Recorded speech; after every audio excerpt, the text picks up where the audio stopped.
Welcome to Stand Up Memories. We have a legendary guest. We do. And he knew you were a professor. He knew I was a professor and See, a my comedian. I memory. didn't even know you were a You know that. No, Jackie, see, I knew this guy. I have no trouble with names and nouns, but I mean, you know, the last thing I did, I have some movie that's out and I have no trouble memorizing lines. I'm going to retire, by the way, very shortly, but names and nouns. But the guy, I recognize his face, I know his name, and so I nailed it. This is quite a set because, you know, podcast, no offense intended, but I actually bumped into a guy yesterday in the supermarket who did not have a podcast. And I know who that is. I wanted to preserve him because, you know, hey, you got a set. This is big time. I know that somebody's Robert. That's a video wall. We're in the basement of a chocolate works. Not Is to that spoil so? the whole I effect. believe you. No, it doesn't matter. I have no pants on. My schmeckle is hanging on this chair. How's that? That's the beauty of it.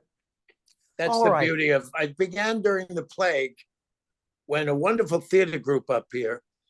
I wound up doing a Zoom play with Alan Arkin. I had such a wonderful exchange with him. Unfortunately, we never got together personally at this end of his life, but we did a play together in this whole Zoom business.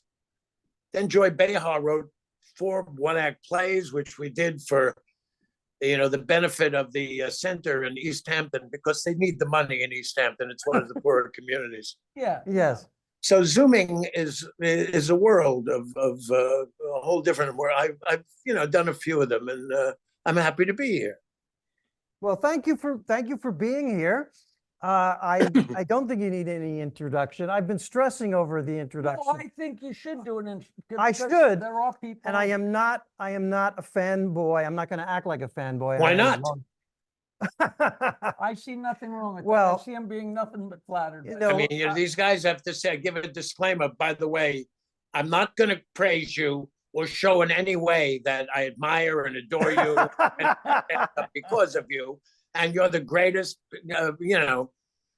Well, I've been thinking about this, and these words are thrown around, but you are, first and foremost, in my mind, a comedian, a stand-up comedian. And I'll say it once, and then we'll move on. No.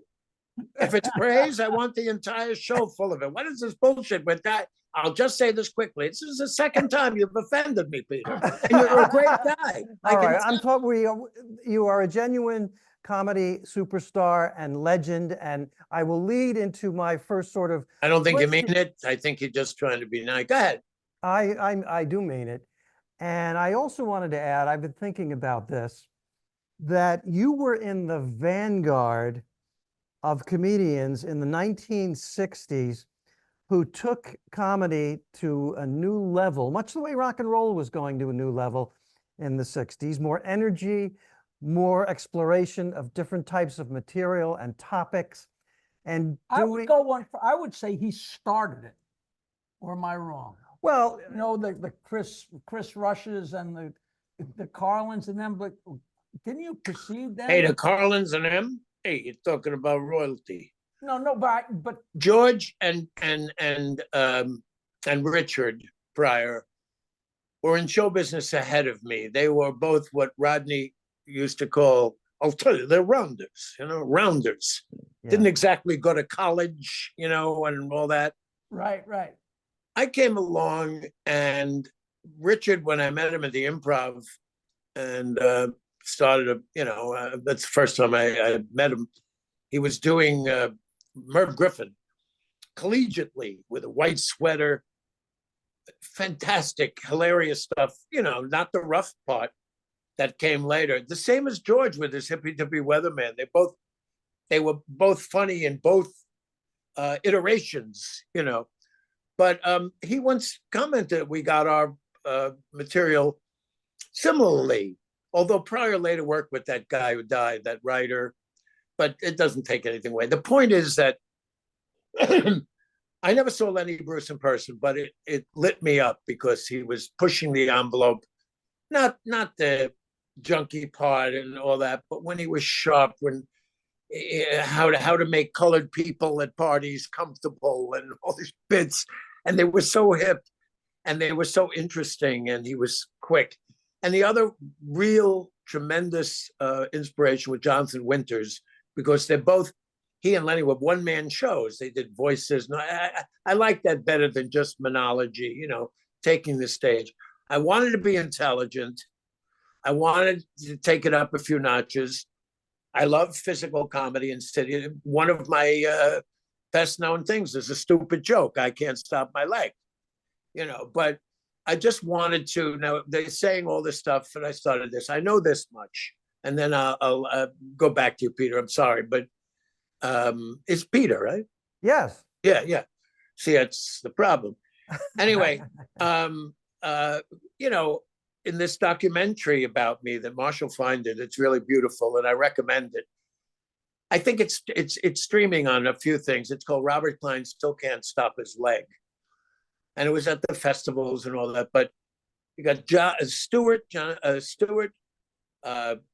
Leno, Seinfeld, Billy.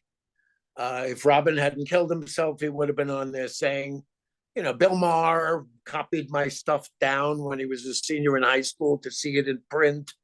So in that sense, none of them you could say is me any more than I'm Rodney, who I learned so much. He was my Yale Drama School for comedy after I met him at the Improv in the fall of '66. Here's best summed up in the movie. Jay Leno says, when you live in Western Massachusetts and you're in high school and you're into comedy, your mother's friends commiserate, you know, is he still into that? You know? And you could point to Robert Klein. He went to college, he was normal, blah, blah. You know what I mean? So that's the kind of thing I started. I think be intelligent. And profanity is an important part of the language. Great novelists use it. I used it in the first HBO special ever, the first original programming ever, which the 50th anniversary of which is coming up in 2025. I hope we can do a bye-bye 10th HBO special. But I said shit and I said fuck, I think, you know, almost as a gag, and I've used it. I don't like it every other word. I think a lot of elegance is missing. Anyway, that was part of it too, not to be crystal clean, but to be elegant, to be clean, But to be you came out and you were not I'm not gay. suit. No, that's Oh, that's what I mean. When you came out on stage, you were not in a suit. You were not coming right from the Catskills doing jokes or word puns. You were taking comedy in a new direction. That is quite significant what you did, and that new generation did. Thank you. I did originally come out in suits. In fact, when I tried, you know, no tie or something, I got Freddie DeCordova, the producer of the Tonight Show, said, "Johnny says wear a coat and tie." You know. Wow. No, but I've also been. It's also been said of me that I'm a little bit of a connection. You know, I'm Jewish.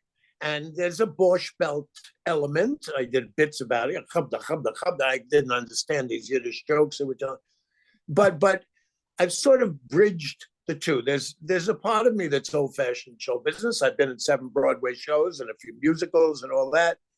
So, but I wanted to just do something meaningful. It doesn't mean it can't be silly as well, but just to tie it up and entertain.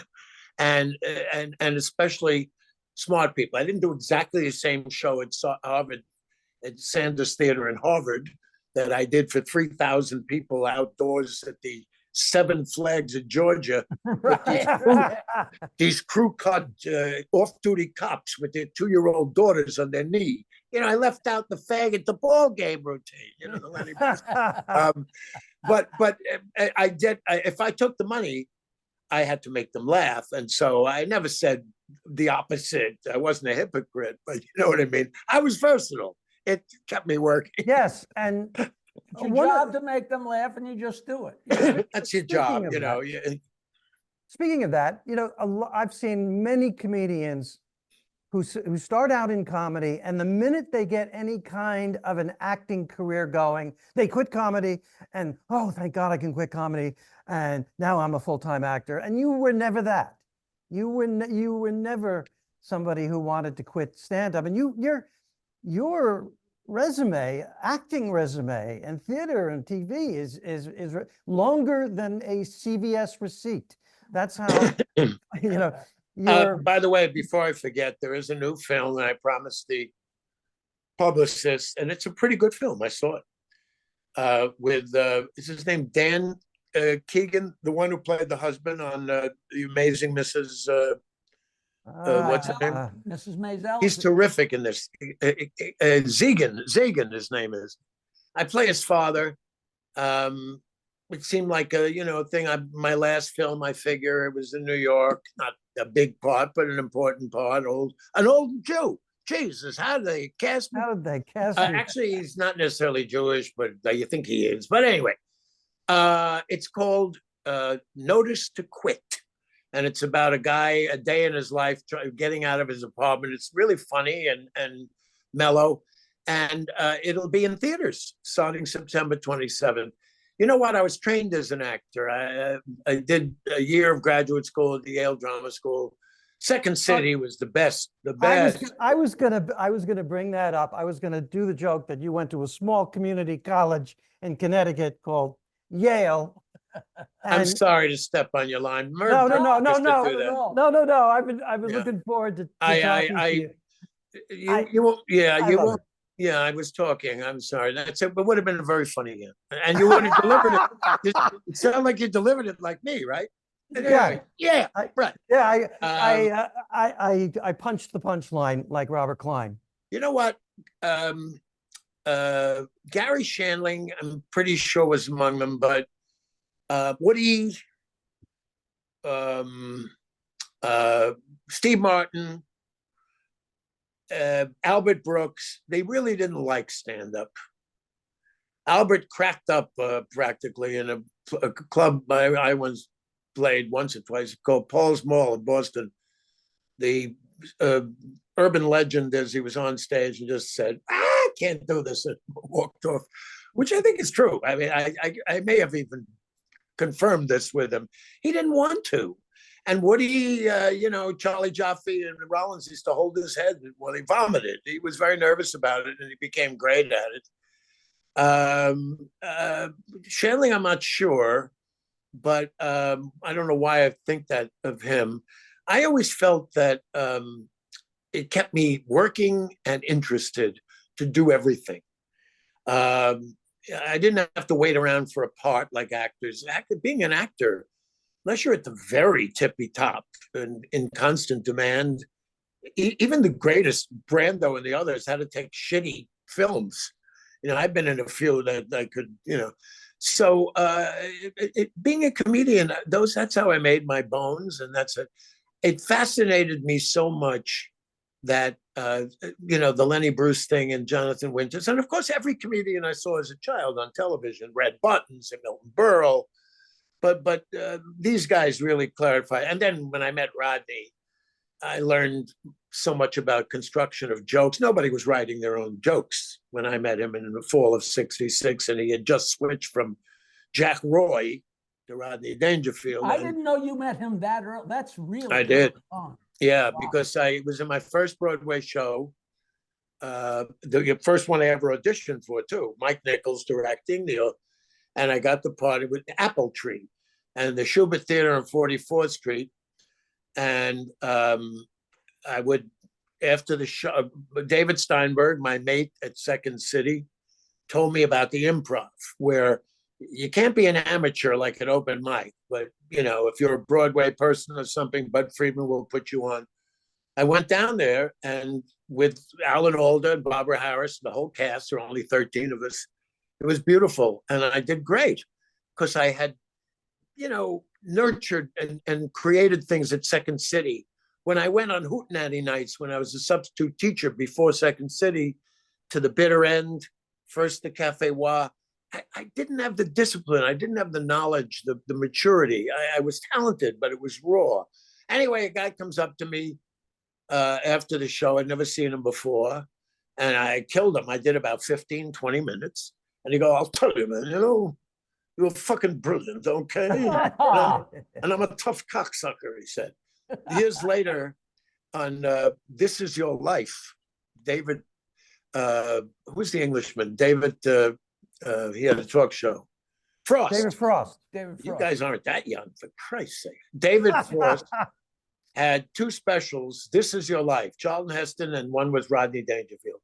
So I was filming a movie in Florida. They surreptitiously got in touch with me, flew me out to Vegas to surprise them, Rodney, do you recognize this voice? And I said, and he came up and he said, you were brilliant, and I'm a tough customer. Wah, wah, wah. Anyway, and then he said, the more important thing, Rodney said, I'll tell you, now you have to come every day for 3 years to get it right, And I never had a bar like Cheers. I wasn't really a drinker. I was, I thought pot was much better, although you couldn't smoke it outside. And I started going to the Improv. And after the show was over, I'd take off my little makeup I had, and Jay Norman, this incredible dude that's in both West Side Story, the original cast on Broadway, Jerome Robbins, Ballet USA, and the movie. And believe me, this a stud, man. He was a tough dude from the South Bronx. We both would get a little high. He'd go off to cheat on his wife, and I'd go to do comedy. And then one day I go there, and there's this woman who I did not know. Did I know her yet? I don't think so. With her husband, with a tape recorder. I said, wait a minute, I got to do that. We did that at Second City. I'll do it. It was Joan Rivers and Edgar. And so the that technique, is so cool. Yeah, with his Paul Malls, he was a sad character. I thought he was doing great with her. I'll never know the secret of it. But I stubbed her in a movie, not in real life. But that's the closest I came. A terrible movie called A Ghost.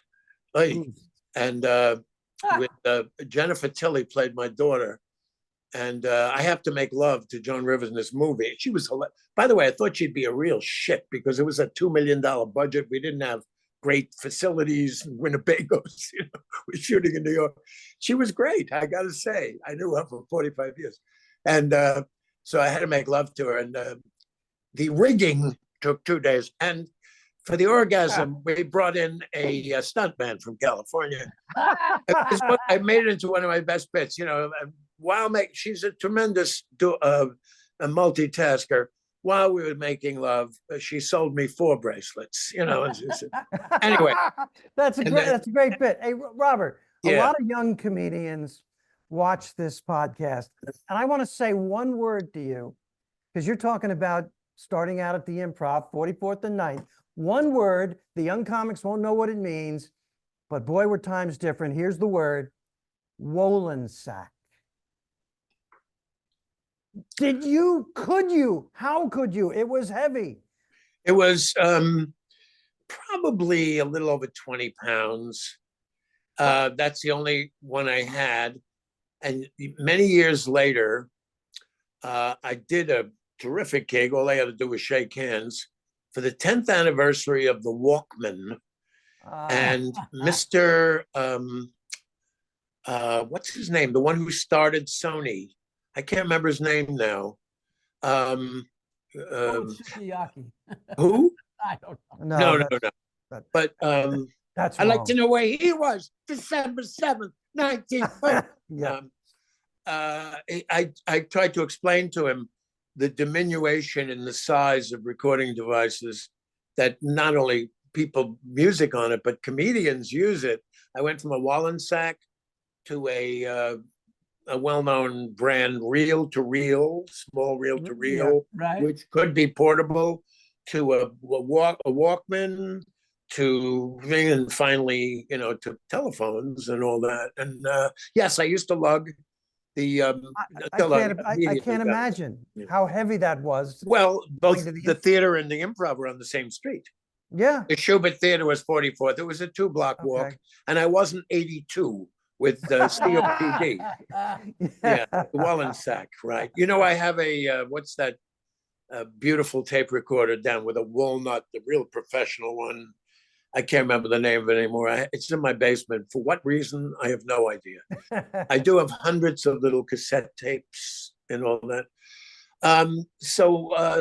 Yes, getting back to your question about 2 hours ago, yes, the versatility, acting, stand up is acting, of course. And it's like any other profession, except when you're feeling blue. But then if you're a coal miner and feeling blue, you got to go to work too.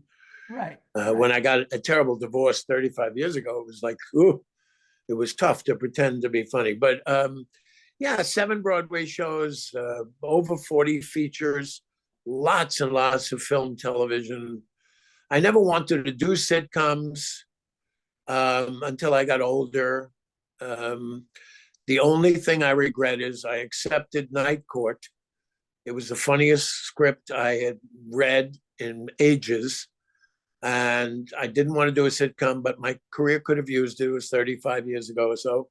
That little boost. I was in California for a while with my wife, who was an opera singer, and she had a good teacher. You want to stay in LA for 6 months. And I think basically Charlie Jaffe, one of my 2 managers, Rollins and Jaffe, their names are on all the Woody Allen films.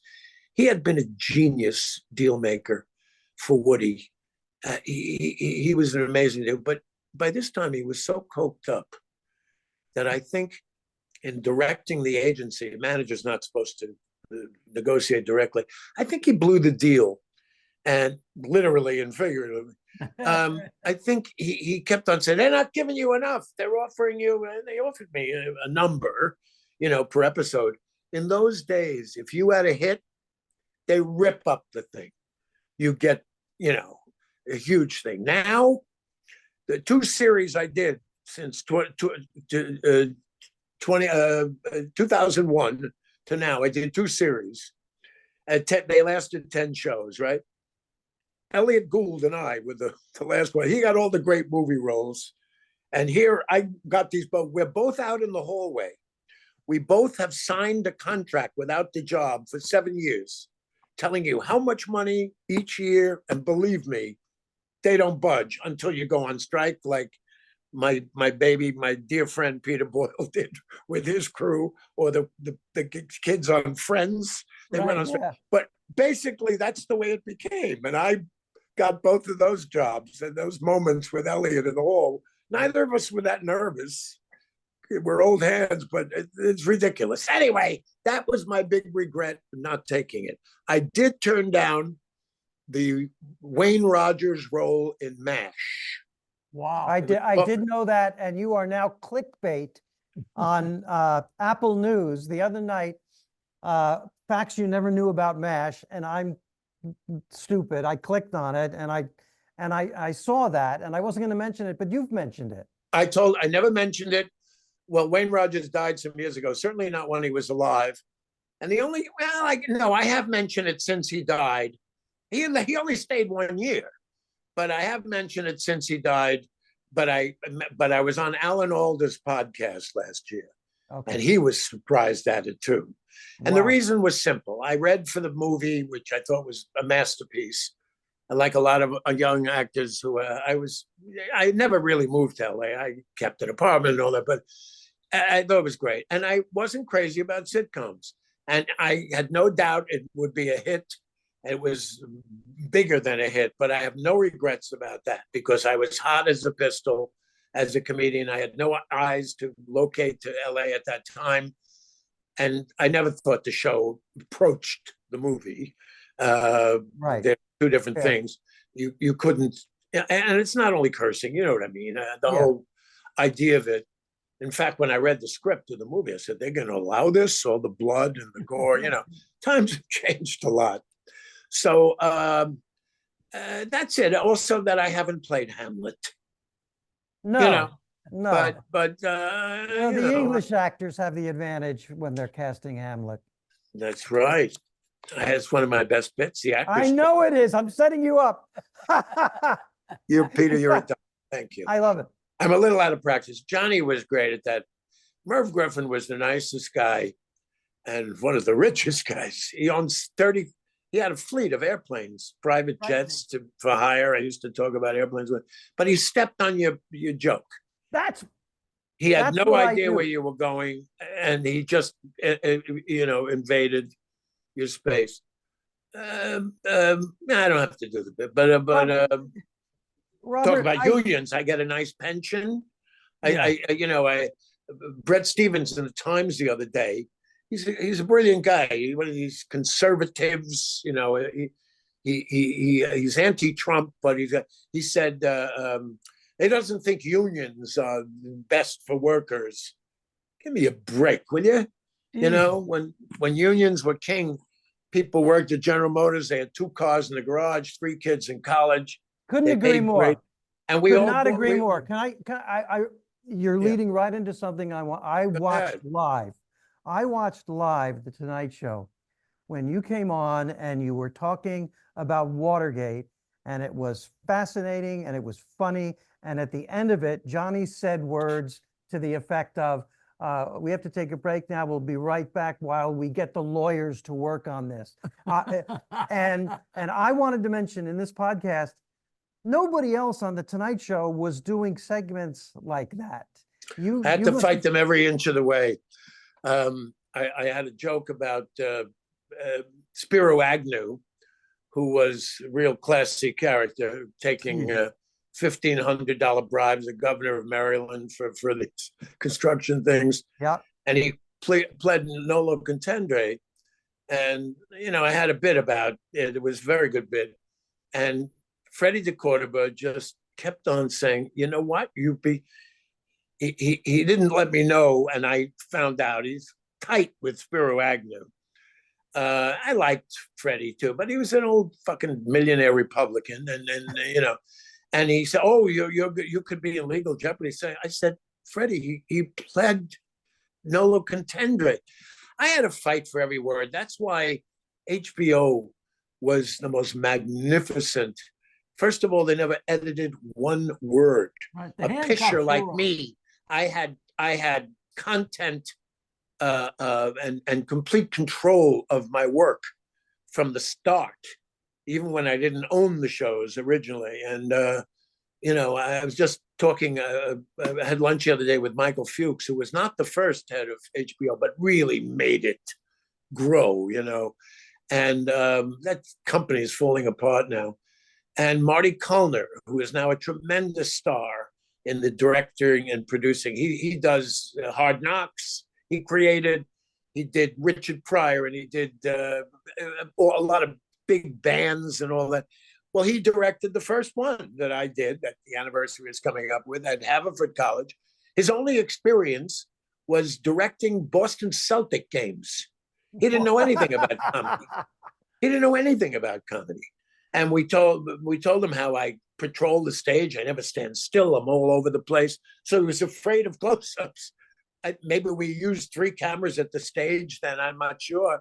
We perfected it. We started the whole thing of before the, backstage, the encounter, everything. Well, we had an emotional phone call the other day. I hadn't talked to him in 10 years or so. He said, everything started there. I owe everything to you. I didn't know anything about comedy in it. He's the superstar. So one of the things about my career is that, I was there at the very beginning of cable television. There was absolutely no such thing as original programming. Cable consisted of little regional cable companies that chose sports. In New York, they had the Knicks games and their movies. You could see a movie 3 months after it was in the theater with all the cursing and complete in your house. That was the thing. Until a guy named Harlan Kleinman called Rollins' office and said, I'd like to do one of Robert's college concerts and put it on HBO. They had about 400,000 subscribers in Eastern Pennsylvania, Manhattan, and Long Island. That was HBO. They had 20 employees. They called it home box office. It started down the street from here, literally down the street from here. Well, they moved from 43rd Street there. Where are you? Charles Dolan's original place was in Jericho, Long Island, and the first test group was like a half-mile radius around, he had this idea, he's going to show old movies on television, and everybody told him he was crazy, and then he owned the world. Well, that's Dolan's father, the Jimmy Nick guy. Dolan's Yeah, father, James Dolan's father. James Dolan's father. So I mean, I was asked to be a consultant on what they called Comedy Channel, and I even had a show because I love vintage comedy. If you ask me what my favorites are, I'm still. I just got off of a Buster Keaton kick. Yeah. A Chaplin, W.C. Fields, the Marx Brothers. I did the Marx Fest a couple of months ago with Jason Zinnerman from the Times.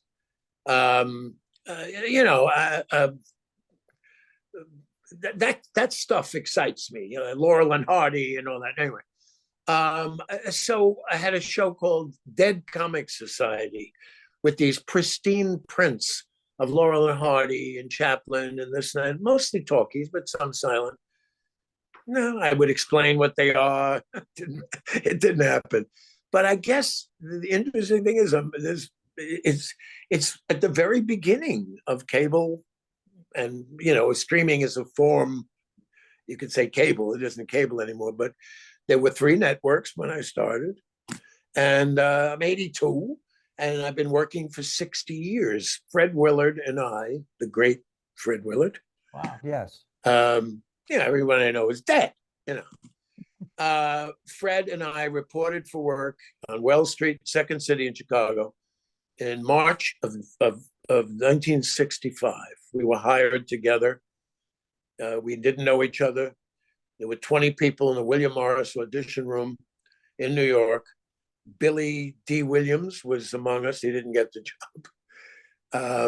I only realized later. And Fred and I, he paired us off, I guess. Sheldon Patinkin, who was directing then, that's Mandy's cousin. And he asked us to do an improv, gave us a subject. Fred and I did an improv and got the job. Hey, Robert, Wow. I actually teach comics who want to try it, dip their toe into stand-up. And I always tell them, and you are proof, that improv and stand-up are close cousins, and having improv experience can really be good for you as you develop as a comedian. And I think I heard you just agree with that. Oh, well, for me, Second City there were 2 disciplines involved. One is multiple performance. In college, I did 4 performances of The Merchant of Venice, or 5. In Second City, you did the same show every night, like on Broadway. And believe me, that is hard. That is hard. The other thing is the improv. After the regular set of the set pieces, and we were always producing new, maybe we did 3 or 4 shows a year, changing them, the improv part. Now, to point out that there's certainly huge, there are exceptions. A good one is George Carlin. George, the way George worked is like a playwright. The stage manager at his HBO show knew the first word and the last word. And I don't recall, I mean, he's quoted all the time in all these brilliant things. I never saw him that I know improvising. I'm sure he was witty and all that, but he did it by putting it down and perfecting it. And there's nothing wrong with that, as seen by so much of his work was so brilliant. I didn't like the suicide shit at the end, that darkness. His daughter claimed that but she's a sweetheart, Kelly, that it wasn't because Brenda died, it just whatever. But she turned out okay. It was really tough. I read her book, man. It was a toughie. So there are exceptions to that, but improvise on your toes. See, I'm the opposite, and I get an idea, I'll write it down, a word, and then I'll try it, or it blurts out of me, comes out of me. Paul Sills, the original director of Second City, with whom I also worked, used to say there's nothing like the explosion of the laughter to a true improvisation. It's just, and also Yeah. children are the greatest improvisers till about 5 when we fuck them up. But the freedom. No, he has a certain. My granddaughter is 18 months, and there's all this world of things, and then you begin to inhibit a little, which is okay. You can't just do anything you want anytime you want. But I agree. I think it's a wonderful. I'm glad it's considered an art. I was not quite at the beginning of that, but close. Before me, there was Alan Arkin, Barbara Harris, Paul Sand. Nichols and May Nichols and May were with the committee, right? Am I right? not the committee. The No? committee was an offshoot of Second City in San Francisco that later. Okay. It was called the Compass. Ah. And there okay. were a bunch of people from the University of Chicago, Ted Asner among them. Wow. And that really weird dude who was so funny. He died much too young. Severin Darden Yes. and Mike and Elaine. And I did a movie for him too. I idolized him. Yes. I did Primary Colors. And I mean, they were fantastic, and Jack Rollins managed them too. He could always spot class. And then in that office, Buddy Mora worked for them. And within a year space, they discovered Robin, Billy, and Letterman. How's Not that? bad. Not bad. Not bad. Yeah. I wanted to cover this. You have an advantage. You still do, and you always have, over many, many, many comedians, in that you have significant musical talent. You can carry a tune, you play an instrument, you would end your shows, and this is remarkable, with maybe you got this at Second City, something called Make a Song. And I was at Northwestern University in 1976 and saw you and Standing Ovation Encore and Make a Song and Phil Galston Phil Galston on piano, everybody. And I worked with you later, and you had Bob Stein. And we're still working together 40 years. Oh, well, although we're going to retire. But. he is wonderful and funny to talk to, and he's great. And he told me that you are so good at Make a Song that you had to stop doing it because people thought it was fixed. It was set up. They call out book titles and he makes a song out of it. And it's so amazing and it really is improv, and they think it's fixed. They weren't buying. It wasn't fixed. Yeah. We used to, I got it at Second City. Bill Matthew was the original pianist there, and then Fred Kaz, the only two for years and years. They were great at it. With Matthew, I did a lot of Handelian and Bach cantata kind of stuff and blues. And yes, that Bob is absolutely right. We actually stopped it. It didn't seem sensational anymore. People laughed, but you could tell they didn't realize how fucking brilliant. No, but and therefore, so can you imagine? I was only married 16 years, divorced 33. Bob and I working together 40 years. Phil Goldston was my original accompanist, followed by Ray Johnson, who Billy Saluga and that gang used in their bit. You can call me Ray. Yeah. You can call me Jay. He's African-American jazz man. And I had dinner with him just a few years ago. He moved back to Kentucky, to Louisville. And he was a wonderful man and a wonderful pianist. And Bette Midler owes so much to him because he played behind her every day while she worked out, this and that. And we traveled together for, we stayed in separate hotels, of course. I was referring to Willie Mays having to stay. No, we worked together, traveled together a couple of years. Then Stan Schwartz, who was Melissa Manchester's music director. I'm still friends with him. He's having an 80th birthday. Great musician. And then Bob Stein. And Bob, Eastman School of Music, he wrote charts for symphonies. I don't know how many comedians you know have worked with symphonies. Whoa. Almost in the Victor Borger kind of category. I pride in that. He wrote charts for huge numbers. And when he joined me, maybe it was by the fourth HBO special, they were a total of 9. He convinced them to let him be producer, and he produced all the rest. He's incredibly versatile. He brought it in on budget. You know, you're talking about a lot of money going down, and he's marvelous. And I hope we do this last one. But you know, it's been great. We got along all these years. He calls And me you country. and you love the harmonica, and you bring the harmonica into. Yes, I was hoping you'd ask. There it is. This was invented by Germans, and they found out if you blow out, it sounds German, like a polka.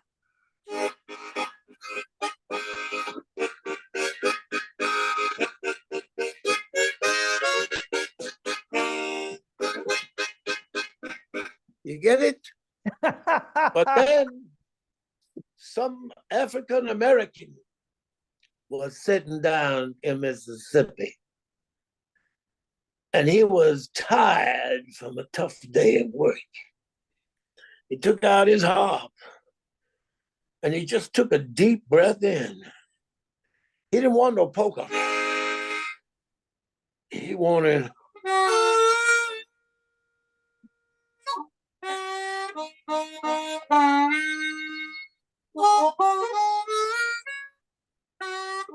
Whoa! I was a slave in Florida, but I learned to be an accountant. You see, slavery, the joke, they learned things during slavery, including accountancy. Hey, and harmonicas, you can use them in hospitals, he said, setting up a routine. One time I put it in my mouth and I breathed in and out, and it's so relaxing. It really is. Really. Jackie, I have to include you in this. You've been so laid back, and you've been in the sun too long. Beautiful I'm sunset. fascinated. You know, You have a beautiful son. You grew up. I remember you as a wild young man. I just breathed, and the harmonica played a tune that reflected my breathing.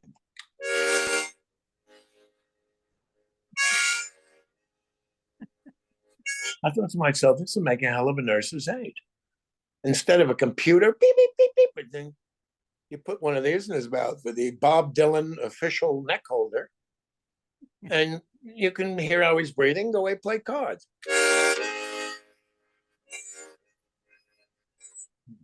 Any problem, you hear right away, musically. Code Blue, Dr. Klein, Dr. Mode, Dr. Larry, Dr. Curly. You know, I conducted an evening once in the New York Comedy Festival at Town Hall devoted to the Three Stooges, who I do admire. I have the complete collection. I just reviewed it again. The production values went from huge Hollywood, and you noticed that, right? Yes. In 35, when they signed with Jack, what's his name, Cohn at Columbia, and at the end there was like a schlocky hallway. That was it. I Mo's son and daughter, who were UCLA graduates, Beverly Hills grandparents, elegantly dressed, well educated. Mo Howard was a wonderful father. He used to run home from the studio. The other two were rounders of sorts. Jerome was, clubby and pulling out the tablecloth in a nightclub and paying for the broken dishes. And Larry Fine's kid sister, was an old Jewish lady sitting there, who unfortunately for her looked exactly like Larry from the Three Stooges. I've heard that. It's genetic lock certainty. But to see this woman, I had to keep it in. And they're telling me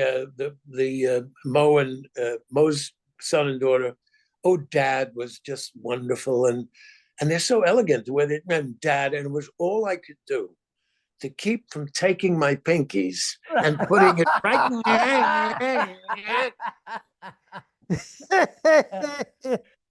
And yet, Ah, I love that about, you know, contemporary show business doesn't interest me so much, especially as I'm sort of, you know, like pulling back. I'm a grandfather. I'm had it already. Uh, I love hearing about the personal lives of these people and to always be disappointed that they weren't perfect. You know, I once had breakfast with Groucho. Can I tell you the story? yes. Yeah. Um, there was a big spread of me in the arts and leisure section of the Times. It's a very intelligent article. I was touring with one of my albums, and I was playing a lot of theaters, and it's like a new vaudeville. The way he said, playing theaters. Many of them were old movie theaters that no longer showed movies and all this. Anyway, it was around that time that I hosted for the first time the Johnny Carson show. I guess I wound up about a total of maybe 15 times. And I get a letter from Groucho Marx. Wow. He says, Bernadette Peters was on, one of my guests, and she was cute, but she was talking about cockroaches and all that. And the audience wasn't responding, and I gave a little lift and whatever. I was good with her. And he said, boy, you saved that girl with the cockroach. I didn't save her, but anyway, he said, I tell you, it was so funny. I laughed so hard, I almost fell off my secretary's knee. He said. And he said, next time you come to LA, give me a call and I'll give you dinner, buy you dinner, give you dinner, I think he said. And if I really like you, I'll give you breakfast too. He said. So I go out to the next time I went, it was fairly soon, to do Love American Style with Howard Da Silva, wonderful man, blacklisted. For those of you who don't know, he was Benjamin Franklin in 1776. And for those of you that don't know 1776, it happened to be the year that they say we started as a country. Anyway, I go out there and we're going to be shooting at night. It's going to be tough to have dinner. And I called Groucho and I said, Robert Klein, you remember? I remember. Anytime I would introduce myself to old people by saying my name, even though I'd met them before, they seemed almost defensive, like George Burns. And yeah, I know, Carl Reiner. Yeah, I know. I said, Groucho, you said you'd give me dinner. I said, but we're shooting at night here. I'm at Paramount and shooting at night. And he said, well, can you come to dinner? I said, well, no, we're shooting at night. He says, can you come to dinner? So I don't know if it's these mini strokes or he's putting me on. I think he was putting me on. After 3, can you come to dinners? And I'm shooting at night. I say, well, you said if you really like me, give me breakfast. He said, come for breakfast. So I went to his house in Beverly Hills. It was not in the flats. It was up in the hills. It had been beautiful property. It was a little rundown, you know. There's a gorgeous nurse, not in any nurse's uniform. And he's got a hospital type bed, but he's out of it. These pajamas, going like silk pajamas, chasing this cat. Come here, Blackie, come here. We had wonderful imported jam and boiled eggs, and we talked and talked. And he points next to his bed, his honorary Oscar and a picture of Erin Fleming, his girlfriend. You know, she was about 33. He was well into his 70s. And people knew him like Cavett. And everyone said she really gave him a few extra years of life. You know, he told me, I don't smoke, I don't drink, I don't fuck, he says. But he said, if I had to give one of these back, and he points to the Oscar and the picture of her, you know which one it would be? And he points to the Oscar. After a couple of hours with him, you know, like I said to him, what's the definitive book about the Marx Brothers? Is it Harpo Speaks? And he goes, Harpo didn't write that, you know. And it's true. And I was very disappointed in it because there was a lot of, you know, Harpo may have been a darling of the Algonquin intellectual set in the Algonquin Hotel with all those wonderful people, Monty Woolley and all those. But he wasn't really an intellectual. Groucho was a true autodidact who was pulled from school in the 6th grade and resented it. Groucho was literate. He read extensively, and then she came home. She was in New York on Groucho T-shirt business or something, and she comes in the door, and this guy lit up. It was beautiful, and I took my leave, and that was my thing with Groucho Marx. Wow. That's, Well, we have blown through through our time limit. We got, Your haircut is like Cary Grant when he was old. It is. Well, I'll take that as a compliment. We got 2 podcasts out of this. I've been resisting being the pompous professor here and saying to Robert, Please be the pompous professor. Okay, I'll be the pompous professor. I know. I'm sorry we have to go. I haven't said that to Robert Klein. No, I want to say, I know you lived your life, but I've studied it and analyzed it, and I know more than you do about your life. I will. You are a primary source, and I could listen forever. And you know why I feel so good right now? We've been doing this for 5 seasons, and he has never been this exciting. You know why I feel really good? Because you're sitting there, and you look great, and you seem in a good space. Centered. And you're centered and in a good space and feeling good, and you're still going. And that I just. Can I have 2 more? Can I have 2 more minutes? You can have as long as you want. You can make 2 or 3 podcasts if you want. I just want to say a couple of things. My life has changed with my son and his wife moving up from Brooklyn and having a child. And they had it when they were 40 and 39, like I did. I was 41 when he was born. He's my only son, Allie Klein. It's very stereotypic, but especially at my age, this little girl is just, it's wonderful. They're here, they live, they bought a house maybe 15, 20 minutes away. I even gave up my apartment in New York a couple of years ago, which I kept. I've been living up in Westchester on the Hudson River Valley for 35 years. I consider myself a dyed-in-the-wool New Yorker. I just wanted to say Election Day is coming. And sometimes I think I'm glad I'm old because I'm very nervous about, I've read extensively and continue to read extensively about American history. I studied it in college. In fact, I have my bachelor's degree in the history of political science. It was so stupid what I learned in history. It was scratching the surface. It was nothing, nothing. I've learned, did I know simple things like Fort Bragg and all these statues of Robert E. Lee? All these people were traitors, you understand. And that's what they were considered after the Civil War. Lincoln's assassination, I still can't joke about it. It's one of the most horrible things ever happened, not just to him because he was an extraordinary man, but it changed history. Because after 30 years or so, the old racism kind of set in again. All these statues and Stone Mountain carved in that people of color have to pass every day, that and they have to see a traitors in a Stone Mountain. These were all late 19th century, early 20th century. Woodrow Wilson was a hero of my youth. He was a racist. We are in a crisis now because the goalposts have moved so far that an extraordinary thing happened that you would almost question if it was a novel. I think you would question, and that is the rise of Trump. And I blame partly your old boss or your old colleague, Howard. I mean, not all the blame. What's her name? The gossip columnist from the Post, whose husband was not funny, remember? Cindy Adams. Cindy Adams. All these people, the minute he said that Obama was not born here, I know I saw him at a party at Radio City and I turned my back on him. I knew him a little. Like, he asked me to be at the opening. I have to pass his golf course every day here. And they asked me to come to the opening 20 years ago, and I did.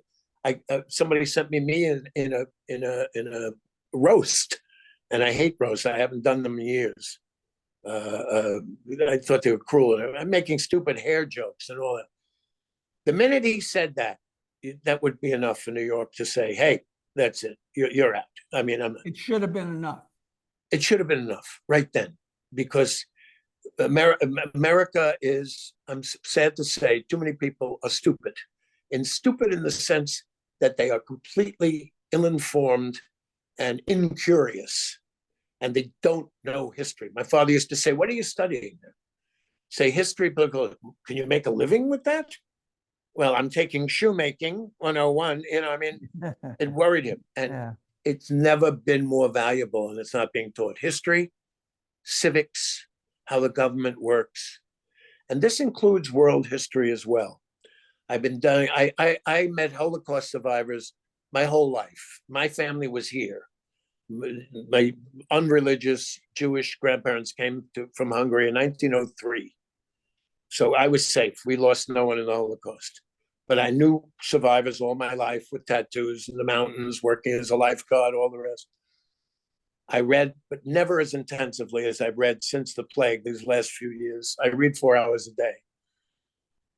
I don't want to hear genocide in a terrible war like Gaza, okay? That's war.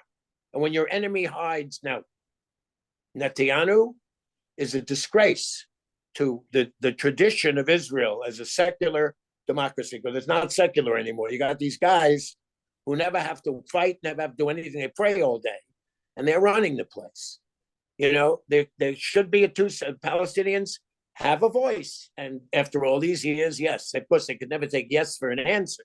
I don't want to hear the word genocide and Holocaust, because the only genocides that are genuine was the 6 million Jews and the few other million destroyed by the Germans, who kept excellent records.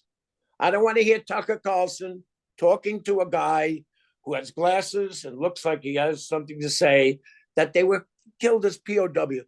The Germans kept impeccable records. They had factories set up for babies, women, and men to get off the train.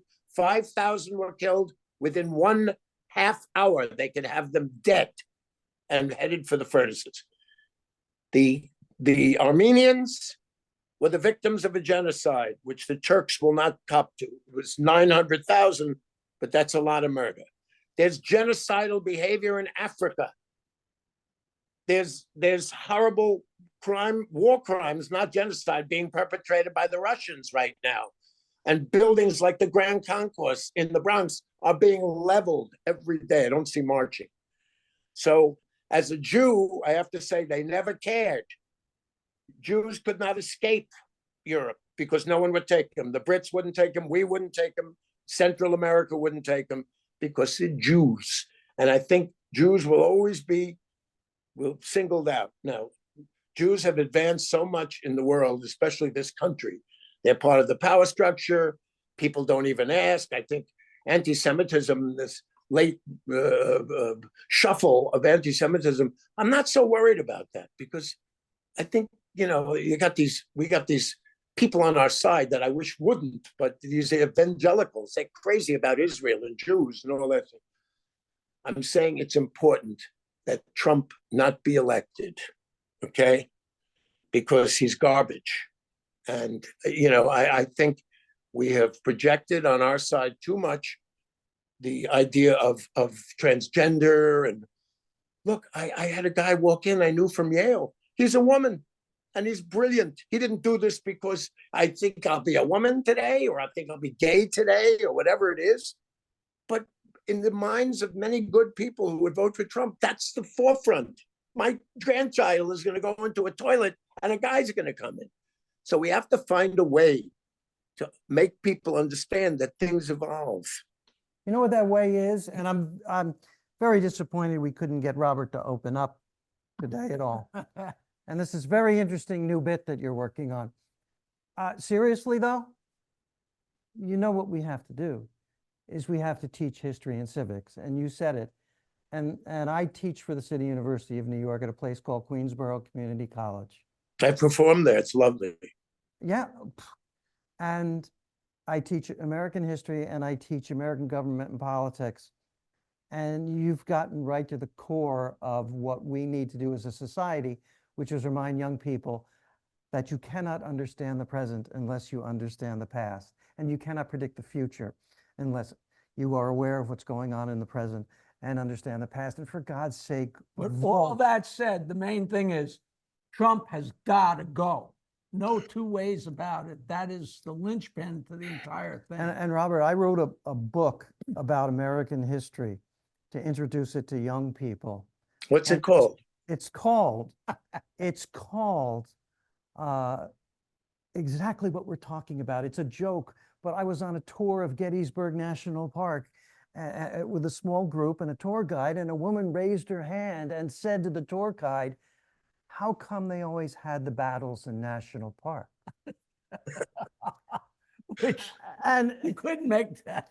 now I'm looking for at least she's interested. But imagine, and part two of the book, the second half of American history, was something a student said to me on the first day of class, which we just had. But this was a few years ago when I'm talking about how important history is. She looked at me cranky about all the work she's going to have to do this semester and said, "Who cares? They're all dead anyway." This is what we're fighting against.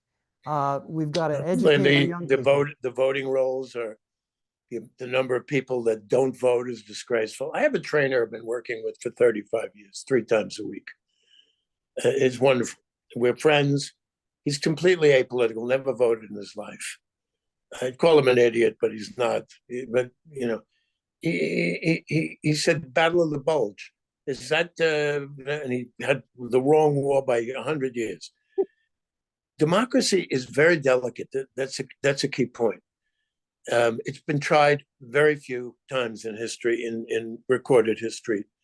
I remember in my core at Alfred University, the core thing that everyone had to take when they were there, in the liberal arts college, we left the Greeks, it was depressing. They actually had democracy. The Romans flirted with it. The poor Russians never had it. They had it for a few years and they go lockstep back to a totalitarian. You'd think Hungary and Germany and these places that had terrible suffering from totalitarian or monarchies would not go back again. So it's a very depressing statistic. I'm slightly paraphrasing, but it's something like 53% of young people think that democracy may not be the best method.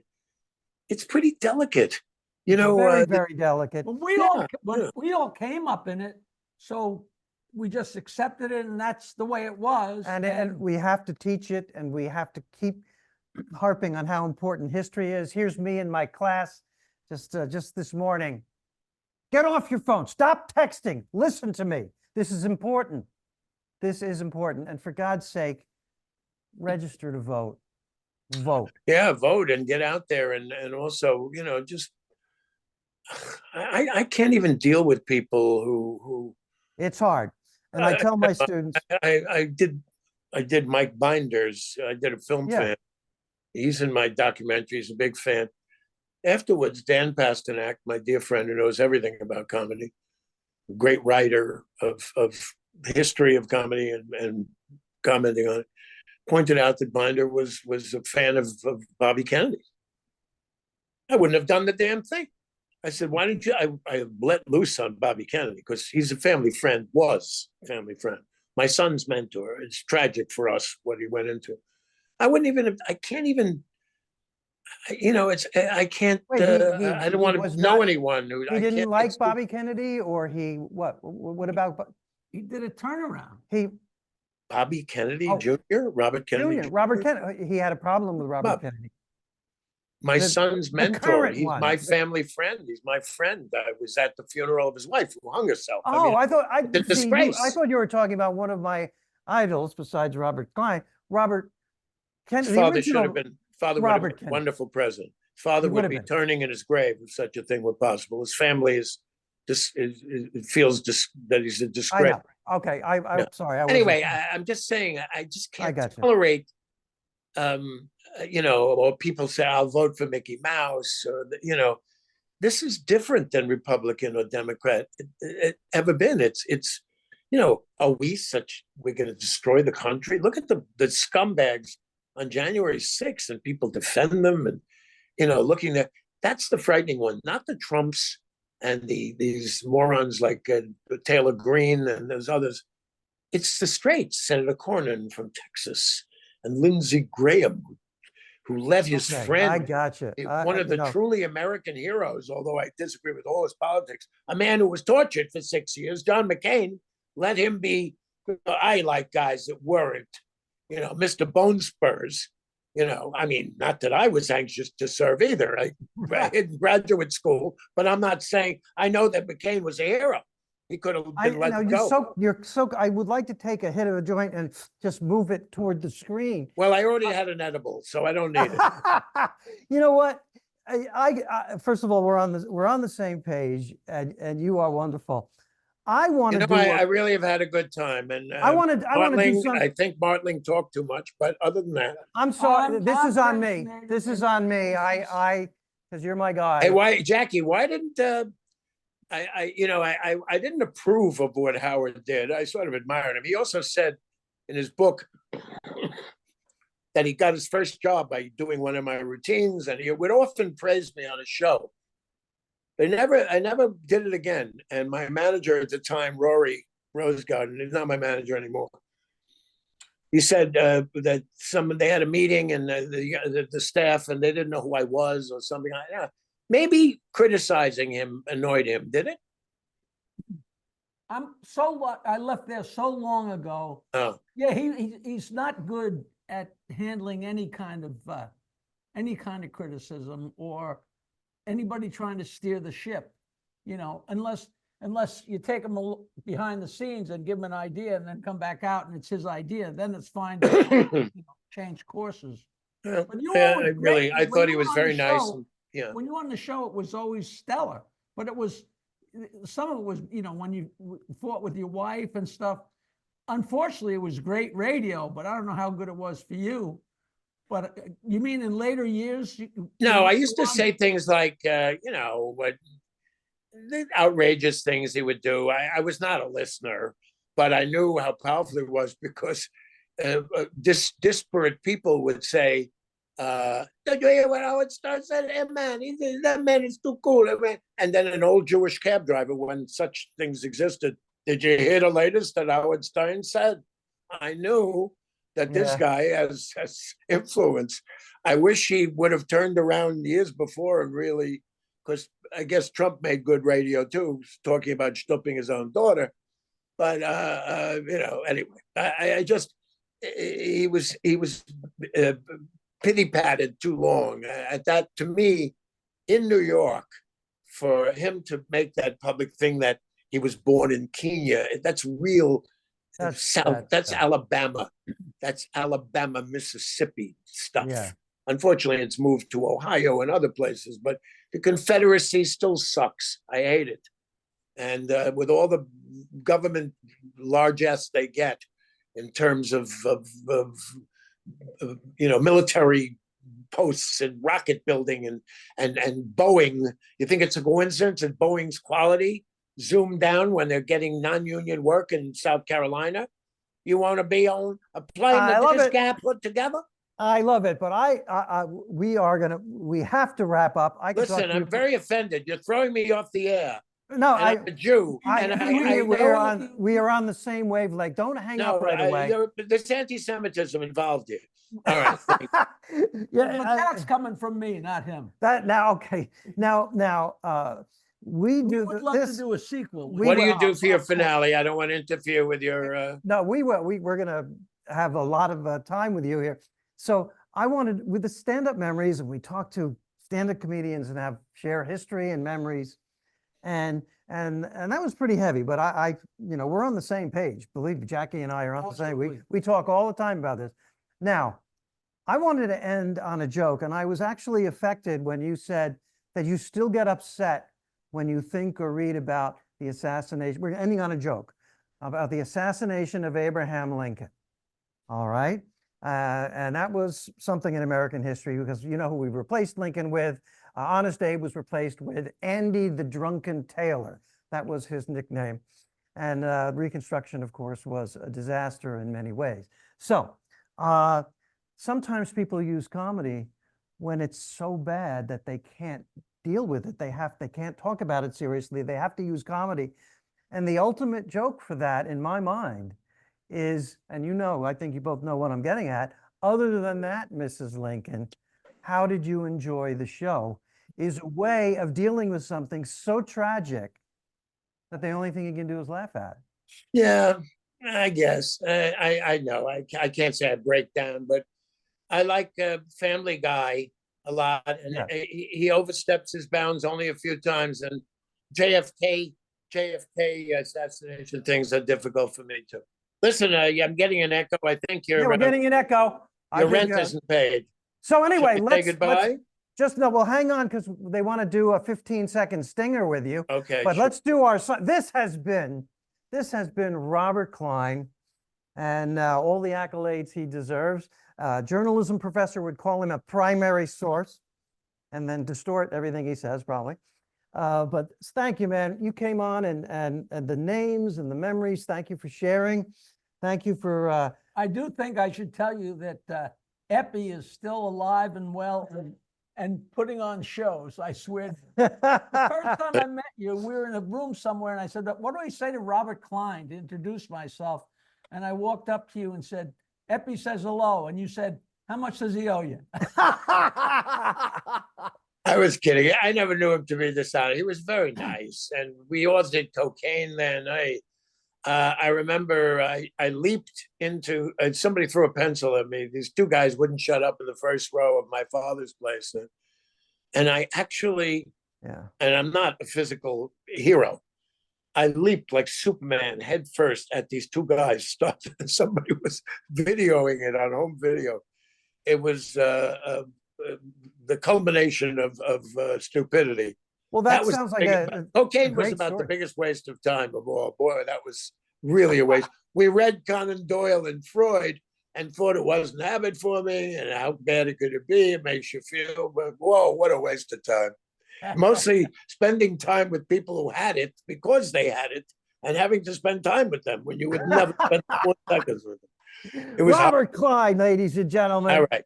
All right. What's No, the stinger? I think that you have solved all of our world problems. And we I would hope like so. to do this We'd again. love to do it again. We scratched the surface. No, I'm really. very happy. You did a formidable job. I enjoyed it very much. I did. And Thank you. and you're wonderful, and I don't want your leg to ever stop.